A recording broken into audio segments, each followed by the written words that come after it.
몽아, 안녕하세요 여러분, 개코몽입니다. 자, 오늘은 가고일 개코라고 하는 친구를 한번 소개해 보면서 이 친구들은 어떻게 사육하면 좋고 어떻게 키우면 좋을지 그런 방법에 대해서 좀 안내를 드리는 시간을 한번 가져볼 건데요. 자, 우선 가고일 개코라고 하는 친구들은 이런 빨간색, 주황색, 노란색 이런 다양한 색상들이 있고 크레스티드 개코보다는 이제 모프가 별로 없는 그런 친구라고 보시면 돼요. 크게는 이렇게 보시는 레드 스트라이프, 그리고 블루치드, 스켈레톤 이렇게 다양하게 몇 가지, 세네 가지 정도 있는데, 사실 저희 개코몽에서는 제가 그냥 취미로 너무 좋아서 키우는 친구들이다 보니까 모프가 엄청 다양하진 않고 저희는 이렇게 레드 스트라이프란 친구들만 키우고 있어요. 자, 레드 스트라이프란 친구들은 이렇게 빨간 줄이 쭉 가 있는 아이들을 얘기하는 건데요. 친구 같은 경우에는 국내에서도 그렇게 많지 않은 고퀄리티의 이쁜 아이라고 보시면 돼요. 크레스티드 개코와 마찬가지로 이 가고일 개코도 이런 퀄리티에 따라서 금액은 천차만별입니다. 저희는 이 가고일 개코 같은 경우에는 8만원부터 분양하고 있고요. 샵이나 업체에 따라서 금액대는 이제 다양합니다. 가고일 개코 키우는 방법은 일단 간단하게 설명을 드리면, 크레스티드 개코와 거의 같다고 보시면 돼요. 거의라는 말은 이따가 한번 제가 설명을 한번 다시 해드릴 거고, 크레스티드 개코와 키우는 방법이 거의 동일한데 사육통을 준비해 주시고 그 사육통에 은신처, 그리고 매달릴 수 있는 백업, 매달릴 수 있는 어떤 구조물 이런 것들을 좀 준비해 주시면 좋고, 얘네들도 마찬가지로 크레스티드 개코처럼 슈퍼푸드를 먹을 수 있어요. 슈퍼푸드는 보통 이틀에서 3일에 한 번씩 급여를 해주시면 되시고, 몸무게 한 5에서 10% 정도만 급여해 주시면 됩니다. 근데 이제 최대양은 있어요. 어느 정도 이 친구들이 성체가 되었을 때는 이 친구들의 몸무게 5에서 10% 그런 느낌이 아니라 많게는 70g까지도 이제 몸무게가 올라가기 때문에 7ml면 너무 많겠죠. 그렇기 때문에 밥을 주실 때 저희는 일주일에 두세 번 정도 공급을 해주는데, 성체 기준에서 3cc는 안 넘으려고 합니다. 너무 이제 잘 먹는 아이들이기 때문에 보시면 이제 배도 통통하고 주는 대로 너무 다 잘 먹어버려서 여러분들이 슈퍼푸드 공급을 해주실 때 너무 많은 양을 주지 않도록 주의해 주시면 좋습니다. 자, 이렇게 슈퍼푸드를 주는 주기에 대해서 한번 설명을 해드렸는데, 이 친구들도 마찬가지로 수분 공급을 해주셔야겠죠. 이 저녁에 한 번씩 사육장에 분무해 주시는 거 잊지 마시고요. 그리고 너무 건조할 때는 아침 저녁으로 2번 분무를 해주시면 더 좋습니다. 그리고 이 친구들 같은 경우에 이제 성성숙이라고 하죠. 짝짓기를 할 수 있는 나이는 크레스티드 개코보다 대략 한 1년 정도 더 늦다고 보시면 돼요. 생각보다 빠르게 자라기도 하지만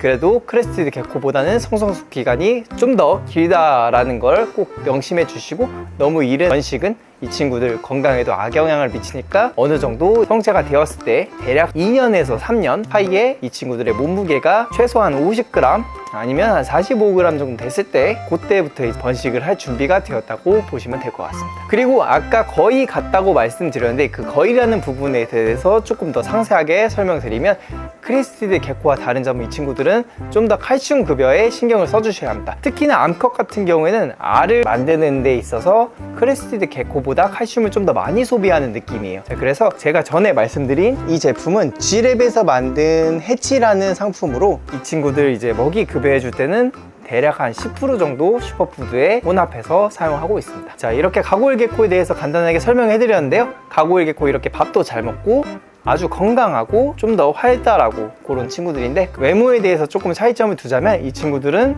속눈썹이 없습니다. 마찬가지로 눈을 감지는 못하는 그런 친구들인데, 속눈썹이 크레스티드 개코와 다르게 없고 이빨이 굉장히 날카롭기 때문에 물리게 되면은 크레스티드 개코한테 물렸을 때보다는 조금 더 아픕니다. 저도 한번 피를 본 적이 있는데 그렇게 큰 상처는 아니지만 좀 더 마음이 아프다, 이렇게 생각을 해주시면 좋을 것 같습니다. 자, 그리고 이 친구들 같은 경우에 이제 발바닥에 흡착판도 흡착판이지만 발톱의 힘도 좀 같이 쓰는 것 같은 느낌이에요. 그렇기 때문에 여러분들이 이제 핸들링 하실 때 니트리 장갑 같은 거 끼고 하시면은 피부 예민하신 분들은 좀 더 예방이 되실 수 있다, 그렇게 생각해 주시면 될 것 같고요. 자, 마지막으로 이 친구들 같은 경우에는 이제 꼬리가 잘리게 되면은 크레스티드 개코와는 다르게 다시 재생하는 점, 대신에 기존의 꼬리보다는 조금 더 못생기게 자라는 점, 그렇게 생각해 주시면 될 것 같고요. 가고일 개코의 매력은 제가 생각할 때는 좀 바보 같은 멍청함. 왜냐면 이 친구들이 점프를 하게 될 때 목적지를 보지 않고 점프를 해요. 크레스티드 개코 같은 경우에는 목적지를 보고 그 목적지로 점프를 한다는 느낌이면, 이 친구들은 점프를 한 다음에 목적지에 대해 생각하는 그런 바보 같은 멍청미.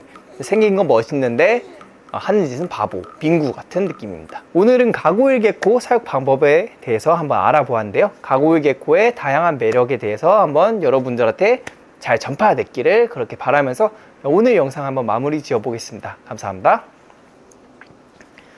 몽바.